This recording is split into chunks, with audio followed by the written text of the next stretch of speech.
좀 잘 같이 살았으면 좋겠는데 세상이 좀 그렇죠. 네. 다른 사람 그래 다른 분들이 좀 찾아주세요. 제가 왜 부산에 살아야 되는지 근거를. 네. 하니까 또 허해지는 마음들도 있거든요. 근데 지금도 보시면 이렇게 정말 좋은 분. 네, 잡았어. 마이크 잡았어. 이제 전일준 위원장님이랑 또 무슨 의미가 있을까라는 생각이 들어요. 부모님이 어떤 점이 좋니라고는 당연한 마음일 것 같은데 이게 사실은 자기 의지와는 다르게 부산을 떠나야만 한다는 게 좀 안타까운 지금 청년들의 현실이지 않나 이런 생각. 되는 것 자체가 조금 안타깝다. 이렇게 표현을 좀 해주셨고요. 두 분 남으셨습니다. 그럼 짧게 하겠습니다. 저는 그냥 다른 지역도 그렇겠지만 부산에 음식이 맛있는 데가 많은 것 같아요. 그 3대 천원 같은 데 보면 항상 부산이 들어가 있더라고요. 마이크 내려주시고. 뭐 땡통당 뭐 이런 데라든지 뭐 족발 등등 이런 거 보면 항상 부산이 들어가는 거 보면서 부산이 맛있다. 이것도 나름 뭐 인정할 수 있는 요소 아니겠습니까? 그만큼 또 이제 부산이 즐길 거리가 많다는 거죠. 야! 정의당은 딴 데 가도 있잖아요. 청년이 좀 힘든 것들, 지금 부산 청년으로서 힘든 것들 얘기해 보세요라고 하면은 5분이 주로 이게 정말 현실을 좀 반증하는 게 아닌가라는 좀 이런 어떤 현실과 사회적인 문제에 대해서도 이야기를 좀 해보고 그다음에 어떻게 하면 좀 타개할 수 있는지에 대해서 파트 3에서 자세하게 얘기. 자, 갑갑한 세상, 헬조선, 흑수저, M4 세대, 지방. 이 지금 이제 대한민국 살아가고 있는 청년들이 느끼고 있는 키워드고 거기에 얘기를 한번 해볼까 하는데요. 여기도 지금 저희가 그 통계자료 슬라이드 준비한 게 있죠. 네, 그걸 한번 같이 보면서 이야기를 좀 한번. 현황입니다. 부산발전연구원이 이제 조사를 한 바에 따르면 70입니다. 근데 중요한 거는 저도 이 통계자료를 보면서 이렇게나 많아라고 생각이 들었어요. 자, 청년을 위한 부산시 제공 프로그램 활용 정도, 활용 20%, 활용 안 함이 54% 조사한 건데 500명 중에 250명이 사용을 안 한 거예요. 즉, 이 정책이 이렇게나 많은데도 대학생들이 얘기하고 싶은 건데 그 장학재단에서 이거를 국가장학금 많이 주지 않습니까? 실제로 정책을 하고 있다고 정부나 이제 뭐 시나 이런 데서 홍보를 많이 하는데 사실 대학생들이 활용하기가 너무 어렵고 힘들고 그다음에 이해도 잘 안 되고 그다음에 해도 안 되니까 썼으면 좋겠네. 그러니까 장학재단 불평하고 싶은 게 뭐냐면 저의 신분을 확인하는데 너무나 많은 절차가 걸려요. 근데 남이 제 장학금을 신청해 줍니까? 제가 제 장학금을 신청하겠다는데 왜 저인지 확인을 그렇게 많이 해야 되죠? 그냥 저는 제 주민등록번호만 치면 참 이해가 안 되는 부분인데 하지만 그럼에도 불구하고 그렇게 해주는 건 고맙지만 좀 더 쉬웠으면 좋겠다. 그러니까 청년 정책을 어떤 재단에서 이렇게 많이 활동을 하고 있는데 그런 절차가 너무 까다롭다는 거죠. 그러니까 그나마 뭐 동사무소 한 번 가서 되면 좋겠는데 집에 프린트 있는 자취생이 어디 있겠습니까? 또 전산원 가야 됩니다. 전산원도 시간 정해져. 접근성이 있었으면 좋겠다. 그런 얘기를 좀 해주셨던 것 같고요. 또 어떤 게 있을까요? 우리 갑갑한 세상들. 49개였나요? 이게 뭐 청년 관련 네, 정책이라고 했는데 그 부산시 어떤 청년 정책이 부산시 청년들과 좀 많이 거리가 떨어져 있는 32.6%더라고요 아까. 네. 근데 실제 실업률 같은 경우에는 2000년대 초반부터 전에 청년위원회 만들기 위한 준비 모임을 제가 계속 갔었어요. 갔었는데 그 모임 만들고 했는데 갑자기 이제 출범 시작이 전날에 청년위원회 이거 조례 통과 안 돼서 청년이 다 무산 됐다. 50명 청년들 다 모아놓고 문과 다 배치해가지고 했는데 그거 아무것도 안 됐어요. 1년 동안 저도 호텔 갔다 온 거죠. 하는데 제가 알고 있는 공무원분들이 본다면 저 많이 욕할 그 자리에서 하지 왜 여기서 얘기하냐고 밖에 나가서 얘기하냐고 욕할 수도 있는데 제가 얼굴 대고 얘기 힘들어서 그렇습니다. 청년들을 위해서 어떤 것들을 해결하고자 그 세대들을 직접 모아서 그 자리에 뭉쳐놓고 그것들을 서포터서 해주기 위해서 이제 어떤 시들이 움직임이 돼서 이렇게 잘 꾸려져 나가고 줄 수 없는 지금 현실이 왔다라는 거죠. 이것 자체가 정말 너무 갑갑하다. 그런 것도 좀 시원하게 일침을 좀 해주셨던 것 같습니다. 마이크 잡고 이런 거 같아요. 50명 안에 들어가지 못했었고요. 거기에서 이제 연결돼서 아까 이제 일자리위원회 얘기를 하셨는데 지금 그 청년 일자리위원회 약간 이해가 부족하지 않나라는 생각이 들거든요. 그래서 이제 실제 부산시 같은 경우도 뭐 많은 예산을 투입하고 있고 여러 활동들을 하고 있지만 이게 사실 이제 그런 이야기를 들어보면 이렇게 뭐 여러 가지를 하고 만들어놨는데 잘 이용을 안 한다라는 측면이 있는데 청년들이 봤을 때는 이거는 사실은 청년들이 이용할 수 있는 공간은 아니거든요. 사실 이게 시에서 만들어 놓기에 이제 좋은 거지 청년들의 입장에서 청년들이 가진 자발성이나 아니면 적극성을 이용할 수 있는 방법으로 이 정책을 만들고 있나 혹은 보여주기식으로 혹은 이렇게 그 거칠의식으로 행정을 하고 있나라는 측면에서 사실은 공감이 안 되는 부분이 좀 있는. 이게 청년 문제가 단순히 숫자로 이야기할 수 있는 문제는 아니거든요.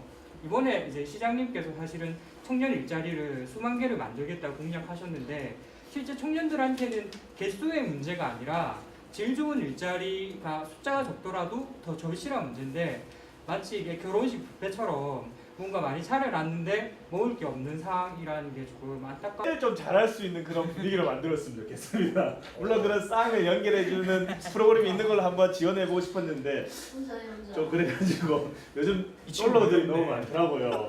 이 연애 문제고 일자리랑 사실 약간 이어지잖아요. 아, 그렇죠. 청년들이 그렇게 말하지 않습니다. 말씀 한번 까고 싶었습니다. 죄송합니다.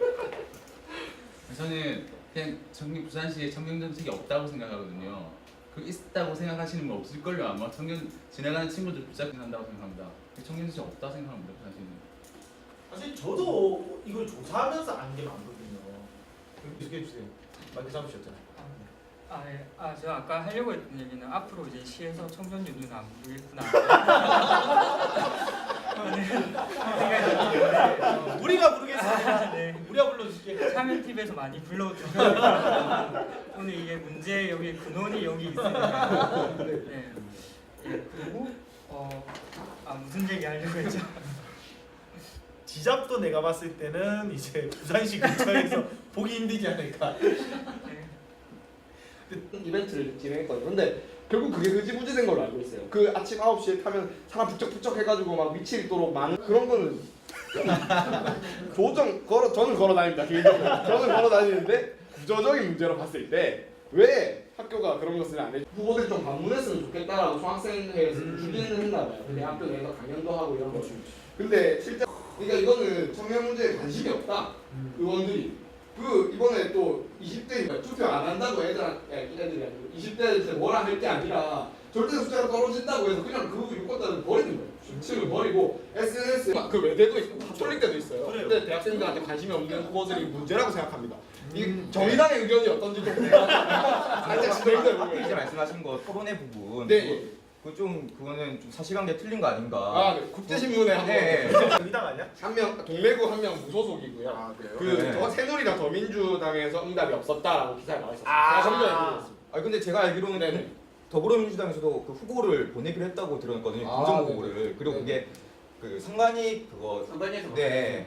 그거 문제 있기 때문에 그거를 좀 너무 호도하신 거 아닌가라는 생각이 들어요. 너무 좀 그렇게 정당을 죄송합니다. 4월 28일 국당의 부산시당 공약이고요. 물론 모든 공약을 모아놓은 건 아니고 좀 개표. 부산에는 모두가 취업된 100% 취업의 도시가 돼요. 그게 말이 되는지 저는 그게 되게 궁금한데 아니 이 등록 엑스포 하면은 50만 자리가 저절로 생기는 건가? 이런 생각이 들더라고 저는. 이 등록 엑스포 이게 뭔지도 저는 잘 모르겠는데 저는 그럼 여기 취직하는 걸 목표로 해야 되지 않나 이런 생각이 들 정도였고 더민주당도 이게 지역의 인구수대로 쪼개가지고 계산한 게 여기 8만 개. 이거 8만 개 이거는 이 공공 부문에서만 만들겠다는 거고 4년간 16만 개 만들겠다는 거예요. 남북 경제협력 사업으로 매년 1만 개 만들고 청년 공공 부문으로 8만 개 만들고 고령층 일자리 4만 개 만들겠다 이렇게 해서 총 부산에 16만 개의 자리를 만들겠다 이렇게 했는데 그러면은 이게 또 부산의 공식 실업자 물론 더 많겠지만 공식 실업자는 9만 명이거든요.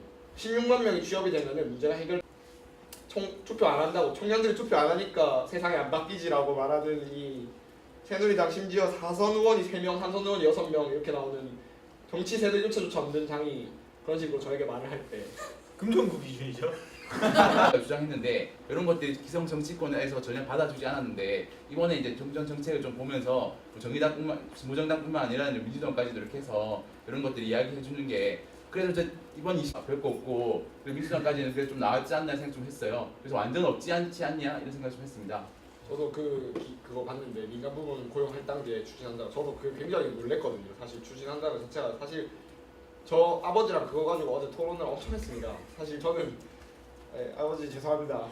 그 정책을 사회주의적이라고 표현하시더라고요. 그래서 아니 사회주의적인 거 맞는데 그러면 막 그러면서 뭐 제가 뭐 그러면 임금 피크제 동의하시냐부터 시작해가지고 막 모든 토론이 시작됐어요. 그러니까 이건 사회주의적이라고 표현하시면은 좀 반감이 있으실 분들이 많으실 건데 그게 아니고 이제 저는 좀 당연히 해야 되는 이제 국가가 기업과 함께 이제 일자리 만들어나가 당연히 해야 되는 사회적 책임이 있다고 생각하기 때문에 그 말씀해주신 거 아주 공감하고. 심상정 의원 발의안으로 이제 작년 4월이었나요? 그때 이제 발의가 되는데 그것도 통과시켜주지 않으면서 똑같은 안이에요.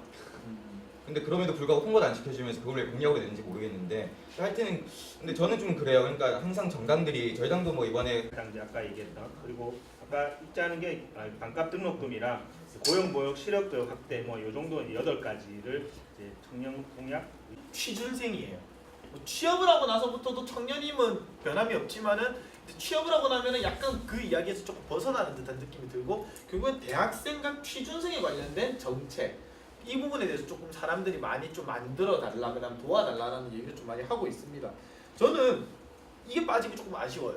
우리가 취업을 하는 사람들 그다음에 창업을 하는 사람들에 대해서 많이 도움을 주고 있는데 뭐 이렇게 참여 뉴스를 만들고 있는 사람들은 대부분 청년 아니겠습니까? 청년 활동가들에 대한 지원도 좀 있었으면 좋겠다라는 생각이 들어요. 우리가 시민활동 담당하시는 분들이나 뭐 정치인들이 걱정해야 될 문제인 것 같은데 저마저도 걱정해 보자면 진짜 예산 확보가 가능한가 이런 생각을 했었어요. 근데 뭐 가능하다고 이제 주장하시는 근거들이 있으니까 그런 것들에 대해서 그러면 드리고 싶은 말씀 반대하시는 분들에게는 그러면 가능한지를 일단 고민해보고 가능한지 불가능한지 얘기하셨으면 좋겠어요. 그분들은 일단 제 생각에 하기 싫어요. 그래서 안 하고 싶으니까 불가능한 이유를 찾는 것 같아요. 이게 아니라 일을 하려고 한 다음에 그게 왜 안 되는지 설명을 좀 해주는 정치인들이었으면 좋겠다. 그 최저임금 10,000원 그거 뭐 어떻게 할 거야? 물가 오르면 어떻게 할 거야? 이거 말고 물가 어떻게 오르는 걸 막을지 생각도 해보고. 사실은 저도 내용을 많이 보고 오려고 했는데 이 판을 좀 짠다고 내용을 좀 많이 못 본 게 좀 아쉬웠지만 그래도 이야기를 듣는 자리가 돼서 정말 좋았던 것 같아요. 그래서 그런 이야기들을 많이 듣고 더 많은 청년들의 이야기를 좀 사회가 기성세대 분들이 들어서 함께 갔으면 좋겠다는 생각이 듭니다. 뭐 저희만 잘 먹고 잘 살겠다라고 생각을 저는 하지 않거든요. 그 기성세대 분들의 도움이 있어야지만 지금 청년 세대가 살아갈 수 있다고 저는 생각이 듭니다. 그래서 함께 손을 잡고 좀 나아갈 수 있다면은 정말 대한민국이 정말 좋은 나라가 될 수 있지 않을까 그런 생각을 좀 해봤습니다. 제가 얘기하면서 조금 감정적으로 말한 부분도 좀 많은 것 같아요. 그 부분은 굉장히 반성하고 있는데 이제 그 제가 감정적으로 말했던 부분들 중에 사실 답답해서 그랬던 부분들이 많았거든요. 근데 이제 기성세대들에게 청년들이 하고 싶은 이야기이기 때문에 기성세대 분들께 얘기한 것도 있지만 모든 기성세대 책임이라고 생각하지 않고 저희가 다 같이 앞으로 사회를 만들어갈 사람들이라고 생각하기 때문에 그렇게 강하게 말했던 것도 있는 거라고 생각해 주셨으면 감사하겠습니다. 그리고 한 가지 더 마지막으로 말씀드리고 싶은 거는 이 저희가 말하는 것들 투정이라고 아니면 시끄럽다고 조용히 해라고 그냥 순응하고 살라고 말하지 않았으면 좋겠습니다. 원래 민주주의는 시끄러운 거거든요. 우리나라는 자유민주주의 국가 아닙니까? 하고 싶은 말 하고 서로 의견이 충돌하고 그거에 대해서 싸우고 그렇게 토론하고 그래서 결론을 내는 게 민주주의 국가인데 대한민국에서 그런 의견을 표시할 수 있는 나라가 됐으면 좋겠고 젊은이들이 이런 말을 했을 때 기성세대분들도 같이 토론을 하면 했지 에이 시끄럽다 라고 하지 않으셨으면 그래서 저랑 토론하는 어른분들이 많아졌으면 좋겠습니다. 저는 이제 늦게 사실은 새벽에 집에 들어가 보면 사실 요새 동네마다 편의점이 다 있잖아요. 아, 이렇게나 맞나 싶을 정도로 곳마다 있는데 이 늦은 새벽에도 편의점에 들어가 보면 거기를 사실 지키고 있는 거는 대부분이 다 청년들입니다. 모두가 다 잠든 시간에도 이제 그 잠을 자지 못하고 그리고 최저임금을 받으면서 편의점 도시락이나 혹은 유통기한이 지난 그 음식들을 먹으면서 끼니를 때우는 게 지금 청년들의 현실입니다. 그리고 그 청년들의 희생 속에서 우리가 편리함 24시간 동안 무엇인지 할 수 있는 편리함을 누리는 게 지금 한국 사회. 보면 이제 이때까지 청년에 대한 어떤 얘기가 나오면은 주로 이런 얘기들이 있었잖아요. 그러니까 좀 패기 좀 가져라. 왜 그리 열정이 없니 이런 얘기하다. 하여튼 이런 자리가 지상파나 공중파 이런 데서 좀 지상파 맞죠? 지상파에서 좀 있어야 되지 않았을까? 지금 청년 정책에 이제 뭐 저희는 심폐소생술을 좀 해라고 청년 정책에 대해서 이제 논의가 거의 없어요. 선거 부도에 대해서만 좀 다들 하고 하물며 이제 후보자들 따님이 예쁜 거 그런 게 이슈가 되고 있고 막 그런데 그래서 이제 근데 제가 그 와중에 이제 청년들 정책들을 당에서 나온 걸 봤거든요. 보니까 뭐 최저임금 1만 원, 고용할당제를 민간 부문까지 확대하는 거, 그리고 이제 노동시간 단축해서 일자리 만드는 거, 청년 수당 지급하는 거, 그리고 자발적 이직자한테도 실업급여 혜택을 받는 거, 그리고 이제 상시적 지속적 그 파견직 근로자에게 정규직 전환해 주는 거 이런 공약들이 있더라고요. 이런 것들이 청년단체나 노동단체에서 계속 주장하던 것들이 이번 이제 그 청년 부분 공약의 정책들에 총선에서 많은 당들이 지금 싣고 있던데 저는 이제 이 선거 과정 이런 게 많이 논의되고 확산되고 그래서 대세가 되었으면 좋겠다고 하지만 그렇게 그렇게 안 된 이번 선거가 되게 아쉽지만 그래도 이제 당선되시면 각 당에서 했던 정책들을 꼭 실현시켜 나가는 그런 20대 국회가 되었으면 좋겠습니다. 그래서 저희 청년들도 두 눈 부릅뜨고 지켜보겠습니다. 네, 이상입니다. 네. 20대 국회면은 정말 딱 20살이잖아요. 또 이런 어떤 토론이 그냥 지나가는 인터넷의 이야기가 될 수도 있어요. 하지만 여기 있는 또 5분을 비롯해서 이 방송을 보고 계시고 만들어가는 모든 분들이 또 이런 어떤 청년들에 대해서 조금 더 생각하고 고민하고 청년 세대를 지금 2030 세대를 청춘 세대, 청년 세대 그리고 또 다음 세대라고 부르잖아요.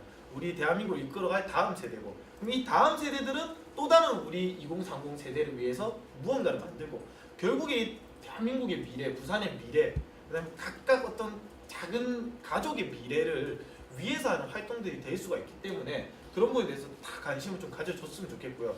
오늘 좀 긴 시간 동안 이렇게 각자의 위치에서도 열심히 활동하고 계시는 부산 지역의 청년 활동가 5분, 또 청년 전문가 5분을 모시고 이렇게 이야기를 나눌 수 있어서 너무 감사했습니다. 저희 이 참여 뉴스는 바로 이제 유튜브로 올라가면은 여러분들 유튜브를 통해서 보실 수가 있고요. 저희가 오늘 이제 그 참여 뉴스 스튜디오에서 진행을 안 하고 좀 더 넓고 그 다음에 밝은 공간에서 진행을 하기 위해서 비밀기지 공간에 좀 활용을 해서 이렇게 스튜디오 구성을 했는데 조금 이제 조명이 어두워서 아마 저희들 얼굴이 다행스럽게도 잘 안 보일 수가 있어요. 더 멋지게 나올 수가 있었는데 그런 부분에 대해서 조금 양해 말씀을 드리면서 저희는 이제 참여 뉴스는 다 다음 주인 4월 둘째 주 목요일 날 생방송을 찾아뵙고 그 다음에 또 언젠가 이런 어떤 특집 방송들을 꾸준하게 편성을 해서 청년들의 이야기 그 다음 부산에 관련된 이야기를 할 수 있는 시간을 가져보도록 하겠습니다. 오늘 나와주신 5분 모두 정말 수고 많으셨습니다. 그리고 시청자 여러분들도 봐주셔서 정말 감사합니다. 수고하셨습니다. 이번에 이제 참여 TV에서 이제 참여 뉴스를 계속 만들고 있는데 좀 청년들의 이야기를 좀 담았으면 좋겠다라는 그런 이야기가 나왔었습니다. 그래서 거기에서 좀 구체적인 청년 정책에 대한 그런 이야기를 좀 다루고 싶어가지고 이런 토론의 자리를 이제 만들게 됐습니다. 이제 저희 이번에 제목이 이제 갑갑한 세상 이제 을로 살아가는 청년들의 이야기로 해서 이제 현실이 좀 갑갑한 그런 이야기 그리고 청년으로서 살아가는 이제 을로서 살아가는 이야기 그리고 앞으로 그런 청년들을 위해서 아니면 청년들이 나서서 그런 정책들을 좀 만들 수 있는 그런 이야기들 좀 얘기를 했습니다. 물론 토론을 했던 분들이 각 그 단체를 이제 운영하는 분들 대표자로서 왔기 때문에 이야기 자체는 충분히 이야기가 나눴었지만 그런 이야기들이 과연 정말로 이제 뭐 언론이나 뭐 지자체에 전달이 돼서 그런 청년들과 함께 이야기가 나눌 수 있을지는 아직 좀 의문이긴 하지만 그런 이야기들이 좀 전달이 잘 돼서 정말 청년들의 이야기를 잘 전달됐으면 좋겠습니다.